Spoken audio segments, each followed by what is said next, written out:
విశ్వాసం ఏంటో తెలుసా? చెప్పండి. ఆయన ఎందుకని వెతుకుతున్నారు? ఆయన ఏమై ఉన్నాడని వాళ్ళకి అర్థమైంది.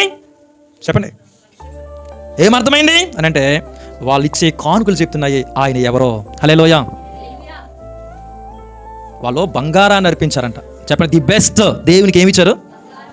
అర్థమవుతుందా? బంగారం ఇచ్చారు. బర్త్డే బాయ్కి, పుట్టిన బేబీకి, అర్థమవుతుందా, ఆ పుట్టిన శిశువుకి చెప్పండి ఏమిచ్చారు? బంగారాన్ని ఇచ్చారు. బంగారాన్ని ఇవ్వడంలో వాళ్ళ యొక్క నమ్మకం ఏంటి తెలుసా? ఈ పుట్టిన శిశువు దైవ కుమారుడు. చెప్పండి, ఎవరైనా దైవ కుమారుడు. హల్లెలూయా. నేను ఎవరిని వెతుకుతున్నానండి? నా జీవితంలో దేవుని కుమారుని వెతుకుతున్నాను. హల్లెలూయా. ఆ కుమారుని యందే నాకు నిత్య జీవం ఉంది. చెప్పండి, ఆ కుమారుని యందే నాకేముంది? ఆయన వెతుకుతున్నాను. ఆయన దైవ కుమారుడు. అంటే దైవము ఈ లోకంలోకి దిగి వచ్చాడు. సుజాత గారు, ఎవరాలు? దుర్గాప్రసాద్ గారు వినాలి. దైవ కుమారుడు అని వాళ్ళు విశ్వాసం ఉంచి వెతుకుతున్నారు. చెప్పండి, ఏమని?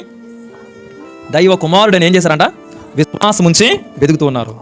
చెప్పండి, ఇక్కడ మందిరానికి వచ్చిన వాళ్ళందరూ కూడా క్రీస్తు ఎవరు అని మిమ్మల్ని అడిగితే ఏం చెప్తావయ్యా Prabhat? Is the son of God. చెప్పండి, ఆయన ఎవరు? నువ్వు దేవుని కుమారుడువు. నతనీయులు ఏమన్నాడు?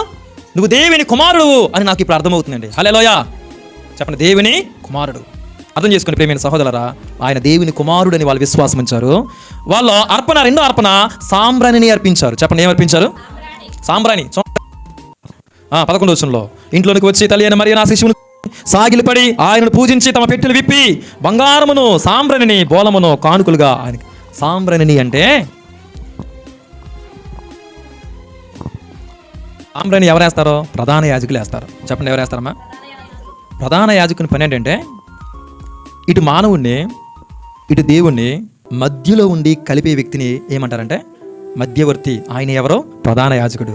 అంటే నేను దేవుడి నుంచి దూరం అయిపోయినాయా నా పాపాన్ని బట్టి, కానీ నా పాపాన్ని బట్టి దూరం అయిపోయిన నన్ను మధ్యవర్తిగా ఈ లోకానికి వచ్చావు, నువ్వు ప్రధాన యాజకుడు అని వాళ్ళు ఏం చేశారు? విశ్వాసం ఉంచారు. దేవుణ్ణి నన్ను కలిపే వ్యక్తి. ఎవరిని కలుసుకోవాలి? ఎవరికి మన జీవితంలో ప్రాముఖ్యము? చెప్పండి, నేను దేవుడి నుంచి వేరైపోయాను. వేరైపోయిన నన్ను ఎవరు మరలా మమ్మల్ని కలుపుతారు? ఎవరు? మధ్యవర్తి అయిన ఇద్దరి మధ్య గొడవ జరిగింది. భార్యాభర్తల మధ్య గొడవ జరిగింది. వాళ్ళిద్దరు కూడా ఒకళ్ళు అటు పడుకుంటున్నారు, ఒకళ్ళు ఇటు పడుకున్నారు. తిండ్లు మారిపోయాయి. అదవుతుందా?